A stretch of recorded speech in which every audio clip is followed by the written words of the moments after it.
Bonjour tout le monde. Aujourd'hui, je vais aborder un sujet qui est quand même important. Donc, c'est comment prendre soin de soi sans se sentir coupable ou du moins se sentir le moins coupable possible.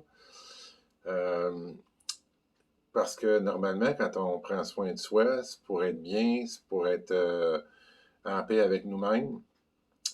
Mais souvent, il y a une petite voix, un petit diable qui vient nous dire qui s'appelle la culpabilité, qui vient nous dire, ben, c'est peut-être pas correct de faire ça, t'as-tu le droit de faire ça, ton proche, lui, est-ce qu'il prend soin de lui, fait qu'un peu toutes ces questions-là se bousculent dans notre tête, et malheureusement, ça peut devenir très envahissant.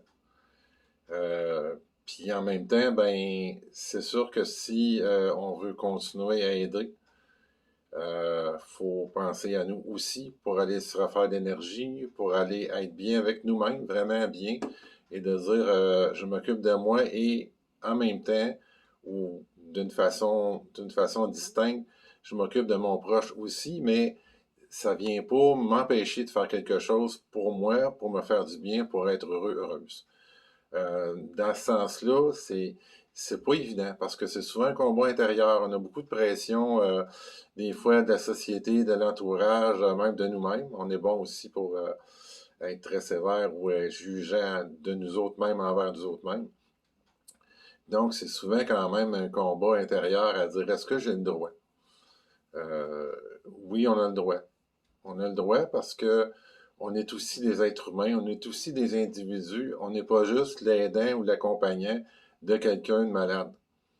On est une personne, puis dans notre environnement, il y a quelqu'un qui va pas bien, il y a quelqu'un qui a une problématique de santé mentale, mais c'est quand même important qu'on s'oublie pas dans tout ça.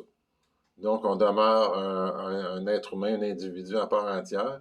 Notre proche est aussi un individu à part entière qui a aussi, comme nous, je pense, c'est bonnes journées, c'est moins bonnes journées. Comme nous, on a aussi nos bonnes journées, nos moins bonnes journées. Donc, dans ce sens-là, je me dis, pourquoi pas prendre soin de nous et aussi prendre soin de l'autre, mais toujours en pensant à nous, puis en ayant l'énergie nécessaire pour accompagner notre proche. Puis pour faire ça, il faut que moi, j'ai de l'énergie pour moi.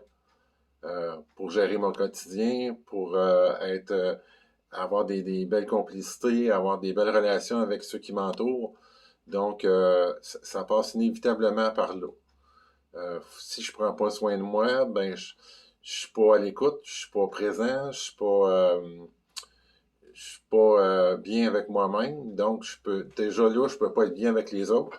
Puis donc encore moins avec mon proche qui a une problématique de santé mentale. C'est un petit peu ce que j'avais le goût de vous dire ce matin.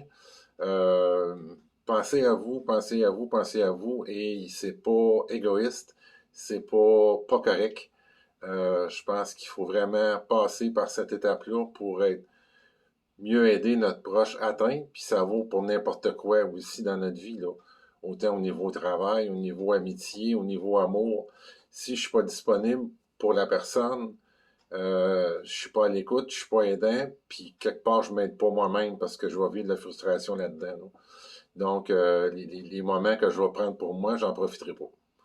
Donc, sur ce, pensez à vous, et c'est correct de penser à vous, et n'ayez pas de ressentiment ou de culpabilité parce que vous pensez à vous. Au contraire, c'est en pensant à vous, vous pensez aux autres, et à votre proche en particulier.